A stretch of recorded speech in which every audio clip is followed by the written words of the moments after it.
अशी भव्य सुरुवात करायची आमच्या मनामध्ये होतं, पण ज्यावेळी हा मेळावा या ठिकाणी ठरला त्यावेळी मनात आमच्या सगळ्यांच्याच हे आलं की या ठिकाणी पांडुरंगाच्या नगरीत जिथे शेतकरी वारकरी इतक्या मोठ्या प्रमाणात येतात तिथून याची आपण सुरुवात केली तर यापेक्षा अधिक उत्तम योग काय असू शकेल.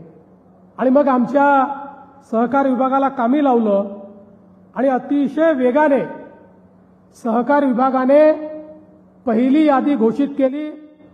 17 लाख शेतकऱ्यांची पहिली यादी 13,000 कोटी रुपये आपण त्या शेतकऱ्यांना या ठिकाणी देतो आहोत. आणि आता दुसऱ्या यादीचं काम सुरू झालंय. या पहिल्या यादीतले जे शेतकरी आहेत त्यांच्या याद्या गावात जाणार, त्या गेल्या आता. आणि तात्काळ आमचा प्रयत्न असा आहे की ऑथेंटिकेट करून 31 तारखेपूर्वीच या 17 लाख शेतकऱ्यांच्या खात्यामध्ये पैसे आम्ही जमा करणार आहोत. त्याची सुरुवात आम्ही केलेली आहे. आणि आज आपल्या सोलापूर जिल्ह्यातले 7 शेतकरी त्यांच्या खात्यात पैसे जमा केले, त्यांना कर्जमुक्त केलं, नवीन कर्ज घेण्याकरता पात्र केलं. आज कर्जमुक्तीचं सर्टिफिकेट देखील त्यांना दिलेलं आहे आणि नवीन कर्जाचं वाटप देखील त्यांच्या हातामध्ये आपण केलेलं आहे.